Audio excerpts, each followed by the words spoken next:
Welcome to Sports News. The Super Eagles of Nigeria have qualified for the final of the 2017 West African Union WAFU Cup.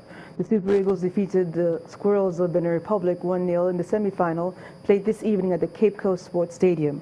Kano Pillars midfielder Rabiul Aliu scored the only goal in the 11th minute to ensure Nigeria's passage to the final. Nigeria will face host Ghana on Sunday, September the 24th. And elsewhere, Chelsea and Atletico Madrid have agreed a fee for the transfer of Diego Costa. Spanish media is reporting that the deal is worth £53 million, which would make Costa their record signing ahead of Radamel Falcao, who cost £33 million from Porto in 2011.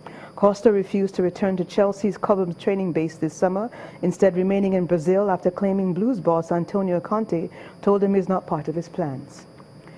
And Rafael Nadal and Roger Federer will set aside their long rivalry when they play for Europe against the rest of the world in the inaugural Lever Cup tournament, which starts tomorrow. Team Europe, featuring the world's top two players, are overwhelming favorites to win the three-day tournament, which is named after Australian great Rod Laver.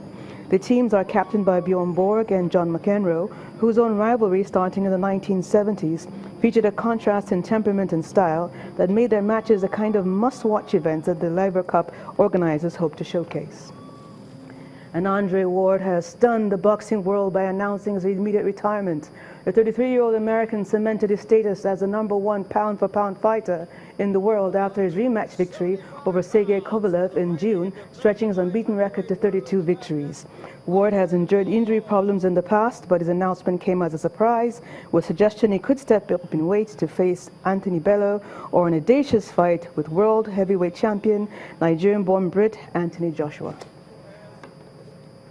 And that's it on Sports News for tonight. I'm Barong Tony Aranta, and John will be back with the rest.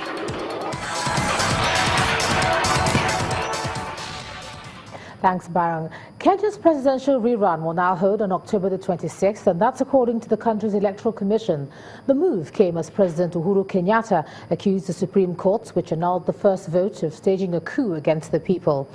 The judges concluded that the poll was not transparent and took the unprecedented step of annulling it on September the 1st. The judges released their full comments on Wednesday and criticized the Independent Electoral and Boundaries Commission for mishandling the election. The IEBC, however, said it needed more days to fix the issues that got the first vote annulled and imposed a 9-day delay.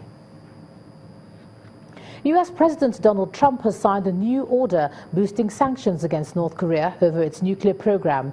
He said the measures were designed to cut off sources of revenue that fund the country to develop the deadliest weapons known to mankind. North Korea's textiles, fishing, information technology and manufacturing industries are singled out in the sanctions.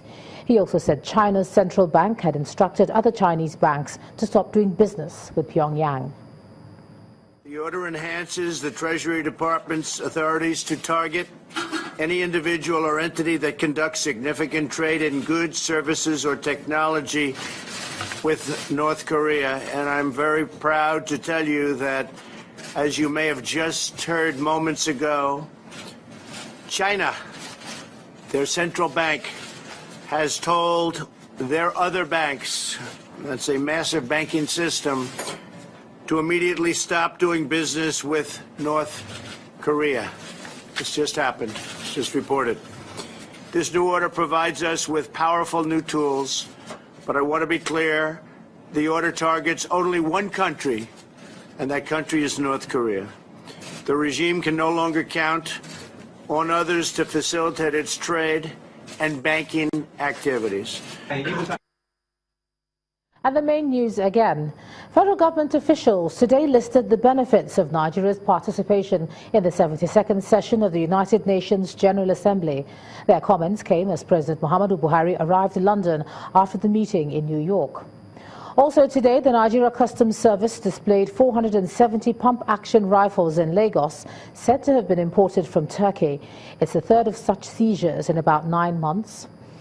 And the U.S. today slammed more sanctions on North Korea, targeting persons and companies trading with Pyongyang over the country's continued pursuit of its nuclear program. That's the news at 10 tonight. Thanks a lot for staying with us. I'm Ijoma Kenyato. Good night.